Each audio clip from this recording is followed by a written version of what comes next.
25 जून की तिथि जिस संविधान के निर्माण को लेकर के, जिस संविधान को लागू करने को लेकर के भारत ने अनगिनत बलिदान दिए थे, जिस लोकतंत्र को लेकर के विद्यार्थी हो या युवा, महिला हो या पुरुष,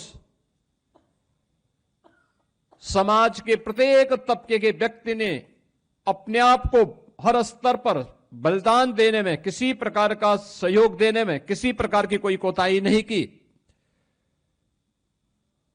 बाबा साहब भीमराव अंबेडकर ने तमाम अपमान सहने के बावजूद अपनी पूरी ताकत के साथ, अपनी पूरी बुद्धिमत्ता के साथ भारत के संविधान का जो ड्राफ्ट तैयार करके भारत के नागरिकों के लिए दिया था, उस संविधान का गला घोंटने में कांग्रेस की सरकार को कोई समय नहीं लगा। प्रश्न ये उठता है कि क्या कोई व्यक्ति देश से बड़ा हो सकता है? जो पाप कांग्रेस ने और तत्कालीन प्रधानमंत्री के रूप में श्रीमती इंदिरा गांधी ने 25 जून 1975 को किया था, अपनी सत्ता बनी रहे। इस देश के क्रांतिकारी नारा देते थे, तेरा वैभव अमर रहे मां, हम दिन चार रहे न रहे। और कांग्रेस ने उस दिन उस संकल्प को कैसे उस संकल्प को चकनाचूर किया कि मेरी सत्ता बनी रहे, चाहे लोकतंत्र रहे न रहे। और यह करके कांग्रेस ने आज ही के दिन 50 वर्ष पहले भारत के संविधान का गला घोंटने का काम किया था। भारत के संविधान का गला, ये भारत के नागरिकों के साथ, हम भारत के लोग का जो संकल्प भारत के संविधान के प्रेम्बल में प्रारंभ होता है, उन लोगों की भावनाओं पर कुठाराघात था। उनके संकल्पों को चकनाचूर करने की एक कुत्सित चेष्टा थी। कैसे प्रेम्बल तक में देर रात्रि में उन्होंने संशोधन करके धर्मनिरपेक्ष और समाजवादी शब्द जोड़ करके भारत की आत्मा पर कुठाराघात करने का कार्य किया था, संविधान की आत्मा को चकनाचूर किया था। ये किसी से छुपा हुआ नहीं। और अफसोसजनक तो ये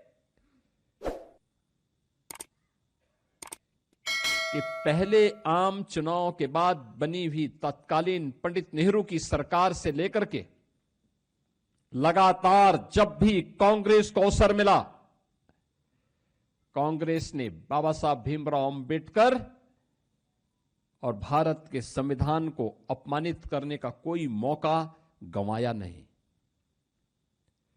याद करिए, अभी 2 दिन पहले हम लोगों ने डॉक्टर श्यामा प्रसाद मुखर्जी जी का बलिदान दिवस के कार्यक्रम में भारत माता के उस महान सपूत के प्रति हमें श्रद्धान्वित होने का एक अवसर प्राप्त हुआ था। कश्मीर भारत का हिस्सा बना रहे,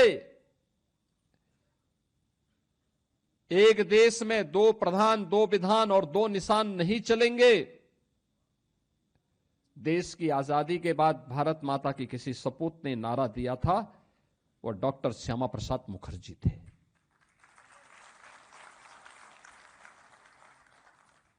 जब देश एक संविधान 1950 में लागू करता है, एक संविधान के तहत पूरे देश को एकता के सूत्र में बांधने के एक संकल्प के साथ उसको लागू करता है, तो फिर कश्मीर के लिए पृथक व्यवस्था क्यों?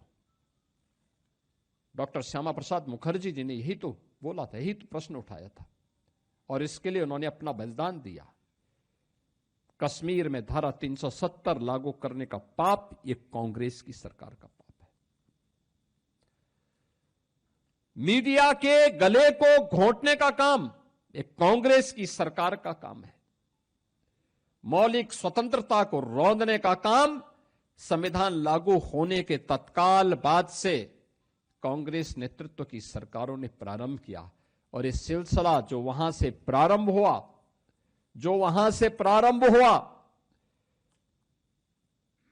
1952 रहा हो,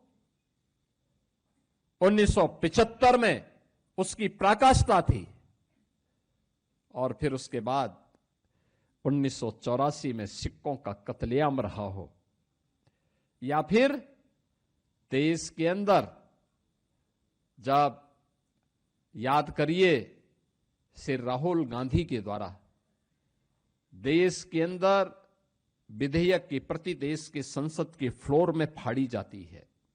ये सभी कृत्य अलोकतांत्रिक हैं, संविधान का अपमान करने वाले हैं, भारत के महान स्वतंत्रता संग्राम सेनानियों की भावनाओं के विरुद्ध आचरण करने वाले हैं।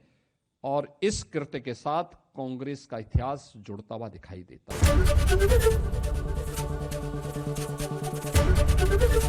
एबीपी गंगा, खबर आपकी, जुबान आपकी।